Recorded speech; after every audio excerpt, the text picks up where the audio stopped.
नमस्कार, जय हिंद साथियों। मैं सुनील त्यागी और आप देख रहे हैं goal of student study platform. दोस्तों, आज का टॉपिक आप देख ही रहे हैं कि संधि का है। तो संधि के अंतर्गत हम इसके उपसर्ग जानेंगे, धातु जानेंगे और साथ में प्रत्यय भी जानेंगे संधि का। और दोस्तों, जितने भी आपके एग्जाम्स में संधि प्रकरण से आपके प्रश्न बनते हैं उन सभी टॉपिक्स को हमने कवर किया है। यदि दोस्तों आप इस क्लास को देख लेते हैं तो आपके एग्जाम्स में संधि से जो भी प्रश्न बनेंगे आप उनको चुटकियों में आंसर करेंगे, ये हम गारंटी लेके कह सकते हैं। तो चलिए शुरुआत हम करते हैं कि संधि किसे कहते हैं और साथ में संधि के प्रकरण के अंतर्गत कितने क्वेश्चन बनते हैं, इन सब के बारे में पूरे डिटेल से जानते हैं। तो चलिए शुरुआत करते हैं। तो दोस्तों, आप जब भी स्टडी करने बैठा करिए, आप एक पेन और एक कॉपी लेकर ज़रूर बैठा करिए। तो साथ में इस क्लास को आप नोट डाउन भी करते जाइएगा, क्योंकि दोस्तों ये जितने भी हमने टॉपिक्स और जितने भी चीज़ें हमने बताई हैं एकदम बहुत ही अध्ययन करने के बाद एकदम छांट करके सारे चीज़ों को एकत्रित किया है और आपको इस क्लास के माध्यम से उपलब्ध करवा रहे हैं। तो आप मलाई समझिए संधि की, तो आप इनको नोट करिएगा। तो आप पहली हेडिंग डाल के लिखिएगा। क्या लिखेंगे दोस्तों? तो आप पहले हेडिंग डालेंगे संधि और उसके नीचे आप संधि का क्या लिखेंगे? संधि का संधि विच्छेद लिख दीजिए कि संधि कितने शब्दों से मिलकर बना हुआ है। तो संधि दोस्तों हमारा कौन कौन से शब्द हैं संधि में? तो पहला तो है हमारा सम, फिर इसके बाद है हमारा धा, फिर प्लस की बराबर संधि होता है। तो संधि 3 शब्दों से मिलकर बना है। पहला हो गया सम, दूसरा धा और तीसरा की। तो सम दोस्तों इसमें क्या है? तो सम ये उपसर्ग है। क्या है? तो सम हमारा उपसर्ग होगा। धा तो अपने नाम से ही परिचय कराता है कि धा क्या है? तो धा धातु है। और साथ में की क्या है? तो की प्रत्यय है, जो कि प्रत्यय किसी शब्द के अंत में लग करके अर्थ को परिवर्तित कर देते हैं, तो प्रत्यय कहलाते हैं। तो यदि आपके एग्जाम में पूछ ले कि संधि में कौन सा उपसर्ग होता है, तो आप बताएंगे दोस्तों, क्या बताएंगे? तो आप बताएंगे सम उपसर्ग होता है। और साथ में आपके एग्जाम्स में यदि पूछ ले कि संधि में धातु क्या होती है, तो धातु आप बताएंगे धा धातु होती है। और यदि आपसे संधि में प्रत्यय पूछ ले तो आप बताएंगे संधि में प्रत्यय की होता है। दोस्तों देखिए, हमने 3 प्रश्न बहुत ही शुरुआत में बता दिया और एकदम इम्पॉर्टेंट प्रश्न है। और ये अक्सर एग्जाम्स में पूछे जाते हैं कि संधि का उपसर्ग क्या है, संधि का धातु क्या है और संधि का प्रत्यय क्या है। तो आप इनको याद करिएगा और साथ में इनको नोट भी कर लीजिएगा। अब जानते हैं हम संधि का अर्थ क्या होता है। तो संधि का अर्थ होता है मेल या योग होता है। क्या होता है? तो संधि का अर्थ होता है मेल या फिर योग। अब चलते हैं हम आगे। तो आगे हम देखेंगे तो संधि की परिभाषा जानेंगे और साथ में जानेंगे इनके एग्जाम्पल्स। तो चलिए शुरुआत करते हैं। तो संधि किसे कहते हैं? तो 2 वर्णों के मेल से जो विकार या परिवर्तन उत्पन्न होता है उसे संधि कहते हैं। तो संधि किसे कहते हैं? 2 वर्णों के मेल से जो विकार या परिवर्तन उत्पन्न होता है उसे संधि कहते हैं। कैसे? जैसे कि रामा धन ईस बराबर रमेश। तो यहाँ पर 2 वर्णों का जो मेल है, 2 वर्णों के मेल से जो विकार उत्पन्न होता है उसी को संधि कहते हैं। तो देखिए पहला वर्ण हो गया हमारा क्या है? रमा है, दूसरा ईस है। अब बराबर हो गया हमारा रमेश, तो ये हमारा संधि हो गया। और ये जो रमा और ईस हैं ये विच्छेद हो गया, ये हमारी संधि हो गई रमेश। अब ये कौन कौन से वर्णों से मिलकर बना है? तो देखिए, रामा में बड़ा आ है और ईस में बड़ी ई है। ये दोनों मिलकर ए का निर्माण करते हैं, इसलिए ये क्या है? तो ये रमेश हो जाता है ना। तो बड़ा आ और बड़ी ई मिलकर के ए का निर्माण करते हैं। इसी तरह देव और इंद्र बराबर देवेंद्र हो जाता है। क्या हो जाता है? पहला संधि विच्छेद है देव, दूसरा है इंद्र, और ये दोनों को मिला देते हैं तो देवेंद्र हो जाता है। और इसमें कौन कौन से वर्ण मिलते हैं? तो इसमें मिलता है हमारा पहला आ वर्ण मिलता है और दूसरा ई वर्ण मिलता है। और आ ई के योग से क्या होता है? ए का निर्माण होता है। किसका? ए का निर्माण होता है। तो यहाँ पर भी संधि हो जाती है। तो इसमें साफ साफ कहा गया है कि दो वर्णों के मेल से जो विकार या परिवर्तन उत्पन्न होता है उसे क्या कहते हैं, तो उसी को दोस्तों संधि कहते हैं। क्या कहते हैं, संधि कहते हैं। अब चलिए हम चलते हैं आगे, तो आगे देखेंगे हम संधि विच्छेद। तो संधि विच्छेद किसे कहते हैं, संधि का अर्थ क्या होता है, विच्छेद का अर्थ क्या होता है, आप देख ही रहे हैं कि। तो अब जानेंगे हम संधि विच्छेद। संधि विच्छेद किसे कहते हैं, तो आप इसकी जो है हेडिंग डालिएगा, दूसरी कौन सी, दूसरी हेडिंग है संधि विच्छेद। तो संधि का दोस्तों अर्थ क्या होता है, तो संधि का अर्थ होता है मिलना। क्या होता है, संधि का अर्थ होता है मिलना। और विच्छेद का अर्थ क्या होता है, तो विच्छेद का अर्थ होता है अलग करना। तो संधि विच्छेद की परिभाषा क्या होगी, तो परिभाषा है संधि युक्त वर्णों को अलग अलग करना ही संधि विच्छेद है। क्या है, संधि युक्त वर्णों को अलग अलग करना ही संधि विच्छेद है। कैसे, जैसे विद्यार्थी लिखा हुआ है, हम इसको अलग अलग करेंगे तो यही हमारा क्या हो जाएगा, संधि विच्छेद हो जाएगा, है ना। तो विद्यार्थी को हम दो वर्णों में जो है विभाजित करेंगे, पहला हो जाएगा विद्यार्थी, दूसरा हो जाएगा अर्थी। तो विद्या धन अर्थी बराबर हमारा विद्यार्थी हो जाता है। क्या हो जाता है, विद्यार्थी हो जाता है। तो ये हमारा संधि विच्छेद हो गया विद्या धन अर्थी। अब चलेंगे हम संधि के प्रकारों के बारे में जानेंगे कि संधि कितने प्रकार की होती हैं। तो आप जो है हेडिंग डालिएगा संधि के प्रकार और उसके नीचे आप नोट डाउन करिएगा। तो क्या करेंगे, तो आप नोट डाउन करेंगे दोस्तों संधि के प्रकार। संधि कितने प्रकार की होती है, तो आप नोट डाउन करेंगे संधि 3 प्रकार की होती है। कितने प्रकार की, तो संधि 3 प्रकार की होती हैं। पहली कौन सी होती है, तो पहली होती है हमारी स्वर संधि, दूसरी हो गई हमारी व्यंजन संधि और तीसरी हो गई हमारी विसर्ग संधि। तो संधि कितने प्रकार की, तो संधि दोस्तों 3 प्रकार की।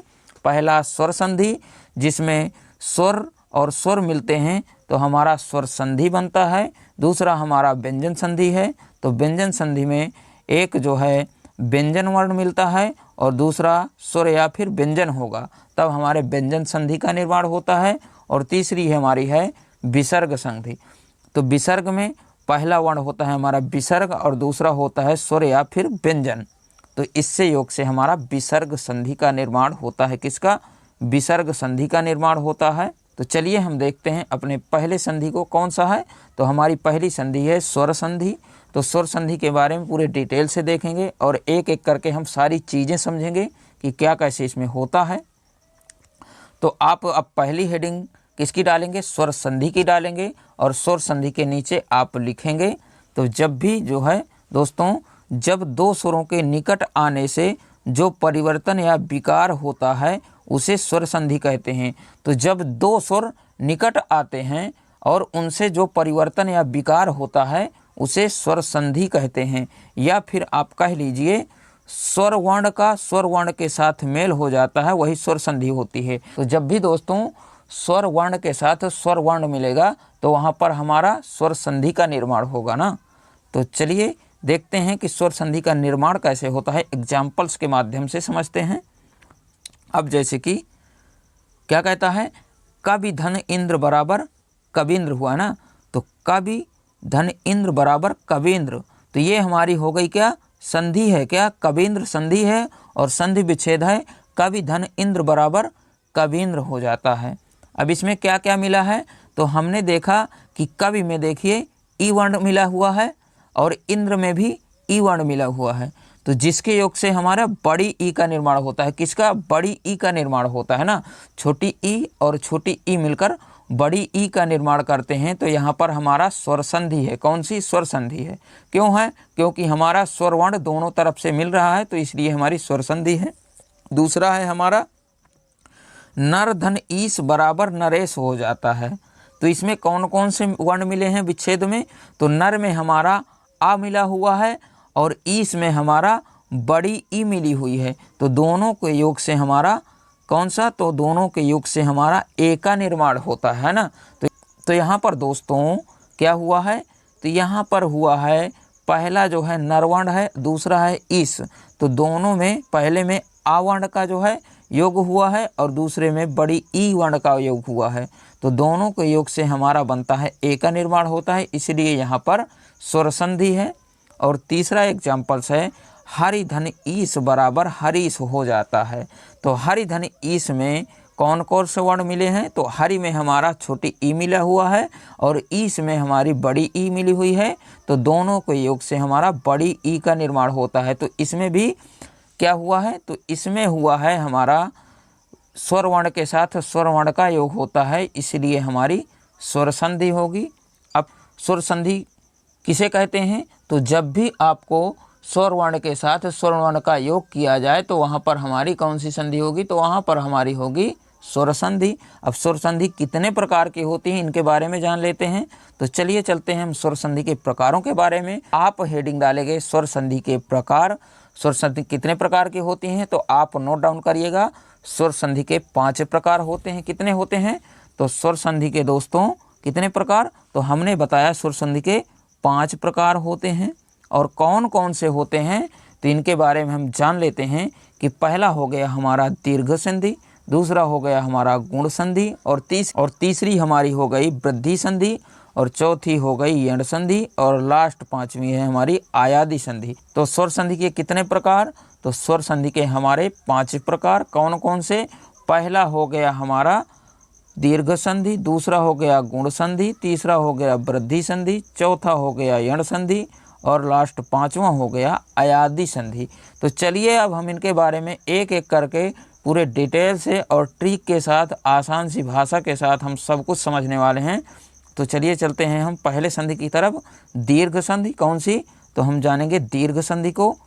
तो आप स्वर संधि की पहली संधि डालेंगे दीर्घ संधि। कौन सी? स्वर संधि की पहली संधि दीर्घ संधि, और उसके नीचे इसका सूत्र भी लिखेंगे, क्योंकि आपके एग्जाम्स में अक्सर जो है ये संधियों के सूत्र भी पूछ लिए जाते हैं कि बताइए दीर्घ संधि का जो है सूत्र क्या होगा, गुण संधि का क्या जो है सूत्र होगा। इसी तरह जो है वृद्धि संधि का पूछेगा, और सारी संधियों के जो है सूत्र भी पूछ लेता है। तो हमने इस क्लास में जो है सूत्रों के साथ साथ ट्रिक के साथ और साथ में एग्जाम्पल सहित सब कुछ बताया है। तो आप जो है इसको बहुत ध्यान से देखिएगा और साथ में नोट डाउन भी करते जाइएगा। तो आप दीर्घ संधि का जो है सूत्र लिखेंगे आकाह सवर्णे दीर्घा। क्या लिखेंगे? आकाह सवर्णे दीर्घा। तो इसमें जो है क्या होता है? तो 2 समान स्वर मिलकर दीर्घ हो जाते हैं, वहाँ पर दीर्घ संधि होती है। तो जब 2 समान स्वर एक समान स्वर जो है मिलकर बड़ी या दीर्घ मतलब कोई छोटे छोटे जो है वर्ण मिलकर के बड़ा वर्ण बन जाते हैं, तो वहाँ पर हमारी कौन सी संधि होती है? तो वहाँ पर हमारी होती है दीर्घ संधि। और इसकी मैं आपको ट्रिक लिखा दूँ तो ट्रिक आप नोट डाउन करिएगा। तो नोट डाउन कर रहे हैं तो आप नोट डाउन करिएगा। यदि किसी वाक्य के बीच में बड़ा आ, बड़ी ई और बड़ा ऊ की मात्रा दिखी या जो है लगी हो तो वहाँ पर दीर्घ संधि होता है। क्या होता है? यदि किसी वाक्य के बीच में बड़ा आ, बड़ी ई और बड़ा ऊ की मात्रा लगी हो तो वहाँ पर हमारी दीर्घ संधि होगी। कौन सी? दीर्घ संधि। तो जब भी मित्रों आपको किसी भी वर्ण में आपसे पूछा जाए कि इसमें कौन सी संधि है, और अगर आपको बड़ा आ और बड़ी ई और बड़ा ऊ की मात्रा बीचों बीच दिखाई दे तो आप आंख मूंद कर किस में टिक करेंगे? तो आप आंख मूंद कर दीर्घ संधि में टिक करेंगे। ये मैं गारंटी के साथ कहता हूँ कि इस क्लास को यदि आपने देख लिया तो आप जीवन में संधि को नहीं भूलने वाले हैं। कैसे कि अन्न धन अभाव बराबर अन्नाभाव होता है। अब मैंने ट्रिक आपको क्या बताया?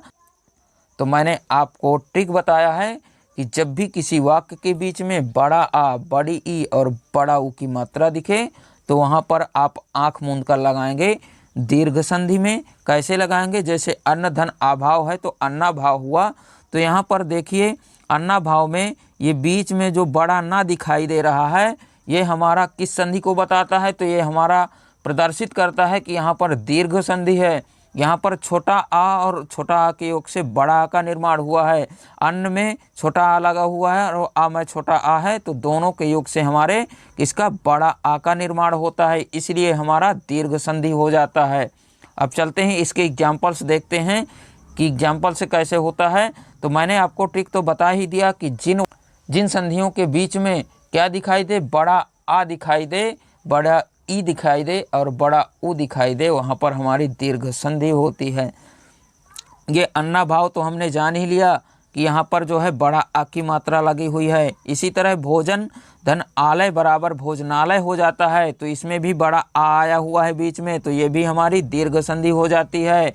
इसमें छोटा और बड़ा के योग से बड़ा आ का निर्माण होता है। इसी तरह गिरि धन इंद्र बराबर गिरिंद हो जाता है, तो गिरिंद में हमारी बड़ी ई की मात्रा लगी हुई है, इसलिए हमारा दीर्घ संधि है। इसी तरह गिरि धन ईस बराबर गिरीश हो जाता है, तो इसमें भी हमारी बड़ी ई की मात्रा है।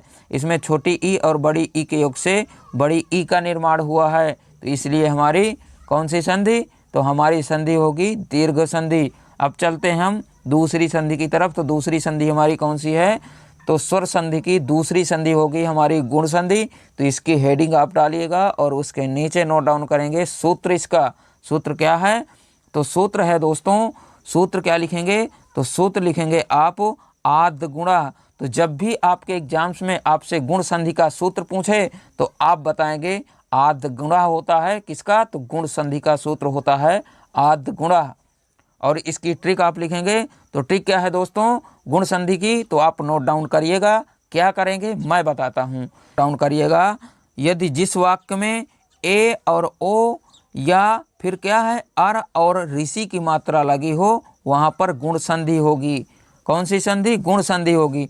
तो जब भी आपको किसी वाक्य में ए ओ या फिर अर या ऋषि की मात्रा लगी दिखाई दे, तो वहाँ पर आप आँख मूंद कर लगाएंगे हमारा गुण संधि में। कौन सी, तो गुण संधि में लगाएंगे। कैसे लगाएंगे, जैसे कि ये हमारा एग्जाम्पल्स है या उदाहरण है, देव धन इंद्र बराबर देवेंद्र हो जाता है। तो मैंने आपको बताया, तो जब भी किसी वाक्य के बीच में क्या होता है एक ही मात्रा दिखाई दे या कहीं पर एक ही मात्रा दिखाई दे, तो वहाँ पर हमारा कौन सा, तो वहाँ पर हमारी गुण संधि होती है। कैसे होती है, तो इस सेंटेंस में आप देख लीजिए, देवेंद्र में बीचों बीच ए की मात्रा लगी हुई है, तो यहाँ पर हमारा आ और ई के योग से ए का निर्माण हुआ है, इसलिए हमारी गुण संधि है। तो हमने देखा कि देवेंद्र में ए की मात्रा लगी हुई है, इसलिए हमारा कौन सी संधि, तो हमारी संधि होगी गुण संधि। अब चलते हैं हम इससे एग्जाम्पल्स देखते हैं कि इसके एग्जाम्पल्स कैसे हैं। तो इसके उदाहरण हैं दोस्तों, तो हमने बताया था जब भी किसी वाक्य में ए ओ की मात्रा दिखाई दे और अर या ऋषि की मात्रा दिखाई दे, तो वहाँ पर हमारी गुण संधि होती है। जैसे गण धन ईस बराबर गणेश हो जाता है, तो गणेश में देखिए ए की मात्रा लगी हुई है, तो आप आँख मूंद कर लगाएंगे गुण संधि। और ये किसके किसके योग से ए के निर्माण हुआ है, तो छोटा आ गण में आ लगा हुआ है और ईस में बड़ी ई है, तो दोनों के योग से क्या बनता है, तो दोनों के योग से बनता है ए का निर्माण होता है, इसलिए हमारी गुण संधि हो जाती है।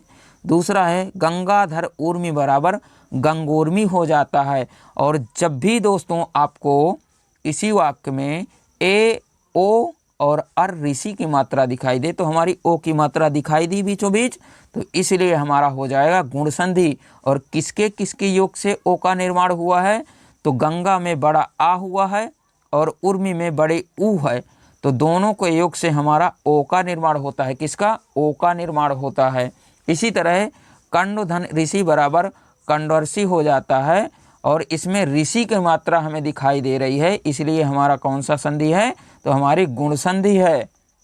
और कंडों में आ लगा हुआ है और ऋषि में क्या है, तो री लगा हुआ है। तो जब भी आपको ऋषि की कहीं भी मात्रा दिखाई दे तो आपसे पूछे, तो आप बताएंगे गुण संधि। आप आँख मूंद कर बताना इस चीज़ को कि यहाँ पर गुण संधि है।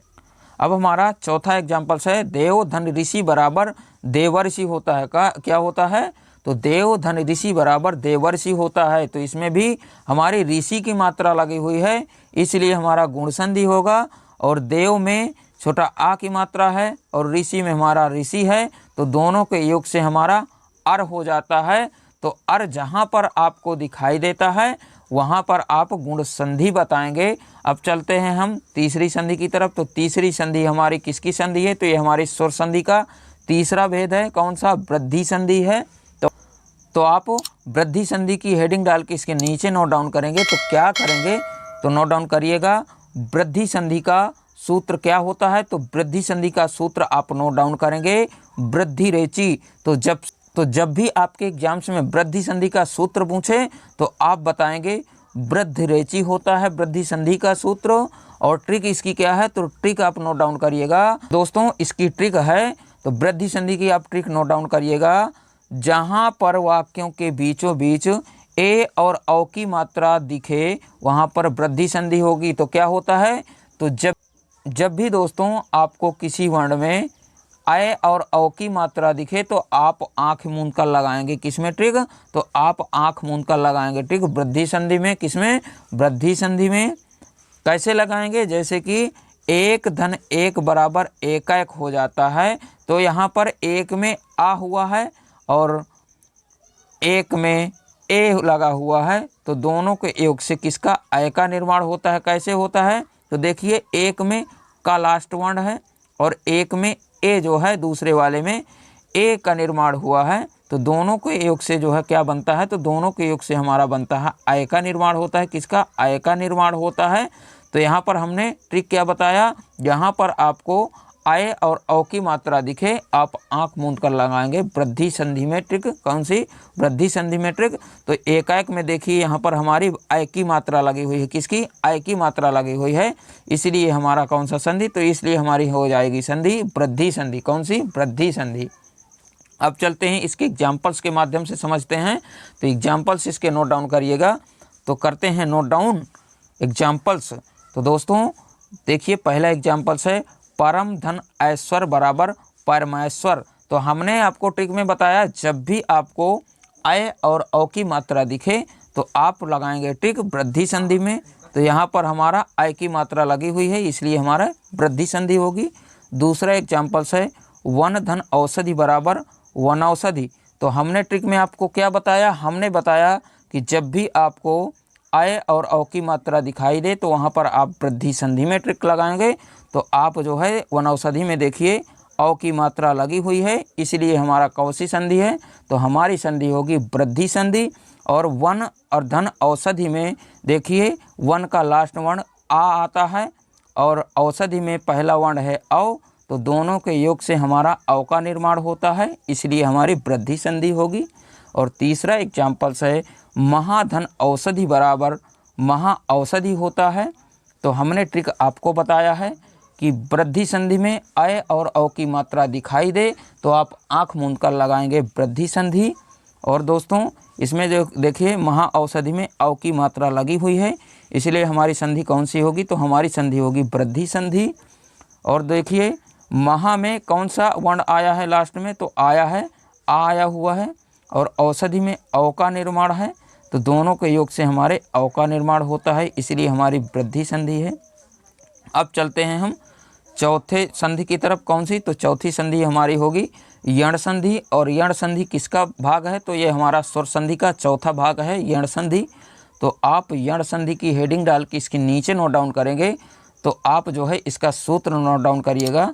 तो सूत्र लिखेंगे आप, यण संधि का सूत्र लिखेंगे आप इको यणच। क्या लिखेंगे, इको यणच। तो आपके एग्जाम्स में जब भी ये पूछे कि यण संधि का सूत्र क्या होता है, तो आप बताएंगे, क्या बताएंगे, तो आप बताएंगे इको यणच। और दोस्तों इसकी ट्रिक आप नोट डाउन करिएगा। तो ट्रिक क्या नोट डाउन करेंगे, तो ट्रिक डाल के जो है इसके नीचे लिखिएगा, जब भी आपको या रा ला वा में कोई भी आधा वर्ण लगा हो वहाँ पर यण संधि होगी। तो जब भी आपको ये जो है अंतस्थ वर्ण होते हैं या रा लावा, इनमें अगर कोई आधा वर्ण जो है टीका हुआ है या लटका हुआ है तो आप बताएंगे यण संधि।